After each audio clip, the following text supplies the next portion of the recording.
Друзья, привет, на связи Виталий, вы на канале о бизнесе в Польше. 9 лет я живу уже здесь и наслаждаюсь удивительными историями касательно того, какие законы попридумывала Польша и насколько мы о них не знаем. Поэтому в этом видео вас ждет подборочка штрафов, о которых вы не знали. Я дам свой топчик, то, чего не знал я, не знали мои знакомые и очень хорошо на этом влетели. А вас призываю, делитесь в комментарии с нашим сообществом, потому что мы с вами строим сообщество. У нас есть, кто не знал, телеграм-чаты в каждом крупном городе Польши, где мы, как предприниматели, общаемся, делимся опытом, делимся полезными подрядчиками, делимся тем, кем лучше не делиться, с кем лучше не работать. В общем, строим комьюнити. Поэтому делитесь вашим опытом в комментарии, а мы начинаем видео. Так, первый штраф, о котором я не знал, это обязательство прописки в Польше. То есть, если вы живете в Польше, вы живете не в отеле, а вы живете в квартире, потому что с отелями, хостелами там другая система работает. Так вот, если вы живете в квартире, то у вас есть обязательство прописки. Мы не будем сейчас входить в юридические всякие подробности, через сколько дней нужно прописаться и так далее, и так далее. Вы это все сможете, во-первых, я надеюсь, что есть ребята, которые добавят эту всю инфу в комментариях. А во-вторых, я скажу вам, какой штраф. Штраф от 500 злотых. Это мне сказали в Ужонде. Я туда пришел, меня не захотели прописывать, потому что сказали, что у вас в договоре не написано, что у вас договор от работодателя. Я говорю, так мне можно не прописываться. Они говорят, нет, вам надо переделать договор и прописаться. Я говорю, а если я не пропишусь? Они говорят, штраф от 500 злотых и дальнейшие последствия. Вот, дарю. Страшно, очень страшно. Мы не знаем, что это такое. Если бы мы знали, что это такое, мы не знаем, что это такое. Ошибка номер 2. Я даже сказал, там не один штраф, а там очень много штрафов, связанных с авто. Давайте самый большой расскажу. Вот это прям вот перл этого месяца, потому что прям мне несколько клиентов одновременно написали, что им пришло вот прям уже повесточка на штраф. В Польше нужно обязательно, чтобы машина была застрахована всегда.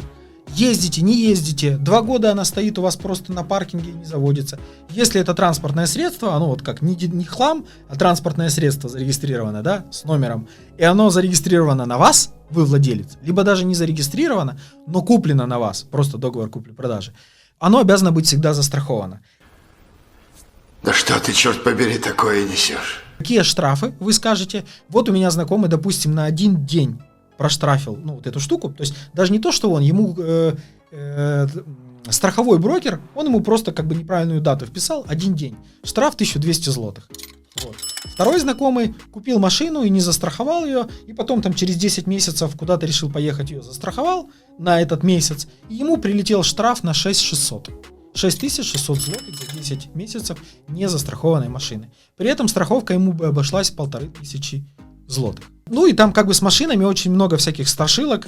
Нельзя держать машину включенной, вот если вы ее прогреваете больше 1 минуты. Может быть штраф. Грязная сильно машина, с нее отлетают там куски и так далее. Штраф. Не видно номерной знак на машине. Штраф. Затонированные передние стекла. Штраф. То есть там очень много всяких штрафов, а если вы еще пререкаетесь с полицией, и они вас просят паспорт, и у вас нет еще с собой загранпаспорта, штраф за то, что у вас нет с собой загранпаспорта. Туда же не поменена резина на зимнюю. Там зимой, там определенный месяц, тоже может быть штраф. Вы что, ебаные, что ли? И, наверное, с B2C, как бы с жизнью достаточно. Я надеюсь, вы добавите еще интересных историй в комментарии. А мы перейдем к бизнесу, к бизнес-штрафам, потому что все-таки у нас с вами канал о бизнесе в Польше, да? И давайте поговорим о бизнесе. И самая популярная подборка штрафов связана с трудоустройством.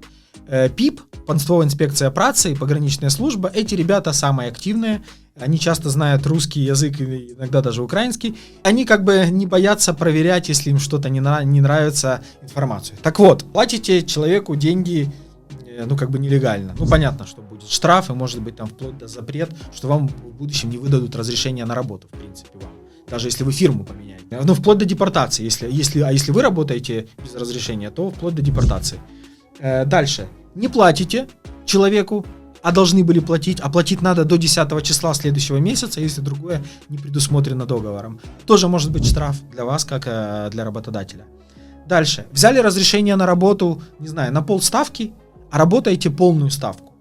тоже будут от этого последствия, потому что вот эти вторые полставки, это уже нелегальная работа считается. Взяли разрешение на полный рабочий день, но человек работает пол рабочего дня, и вы как бы его ущемляете его права, что как бы не додаете работы, и он не дозарабатывает, тоже может быть штраф. Остановитесь!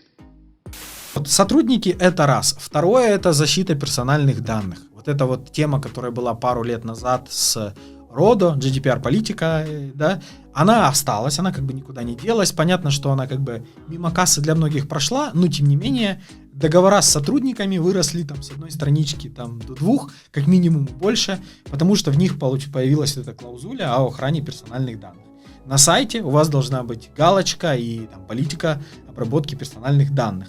То есть везде, где вы собираете вот эту sensitive информацию, у вас должна быть политика обработки персональных, там, хранения персональных данных. Тут должно быть написано, кто собирает эти данные, в каких целях, какие данные, кому они передаются, либо не передаются, и как можно проверить, какие мои персональные данные находятся, как их можно удалить, то есть куда мне писать, либо звонить, если я хочу удалить свои персональные данные.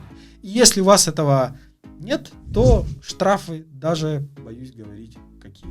Ну и еще одна как бы вишенка на торте, где штрафы там могут быть там более 500 тысяч злотых, насколько мне говорила бухгалтерия. Это вы зарегистрировали компанию и не выполнили ряд условий, которые нужно выполнить после регистрации. А вы как подписчик нашего канала, а если еще не подписчик, стоит им стать, пожалуйста, подпишитесь на наш канал и поддержите нас лайком и комментарием. Допустим, листа бенефициаров. Да, если вы после регистрации компании не внесли данные в реестр бенефициаров, а сделать это нужно на минуточку в течение 7 дней после регистрации, то тоже есть штраф. Нихуя не понял. Ну, очень интересно.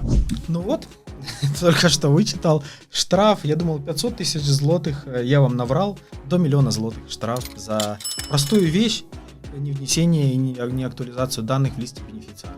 Простая вещь, делается 5 минут. Штраф до 1 000 000 злотых. Поздравляю.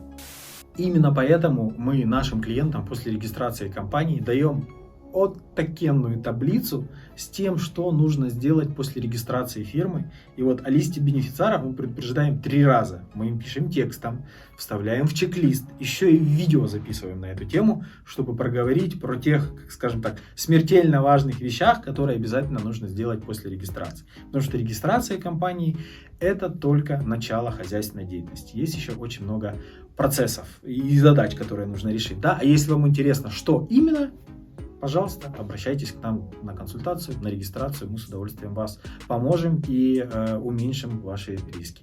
Друзья, на сегодня все. Я надеюсь, это видео для вас было полезным, может быть даже страшным, может быть смешным. В любом случае, спасибо за просмотр этого видео. Ставьте лайки, подписывайтесь на наш канал и до встречи в следующих выпусках.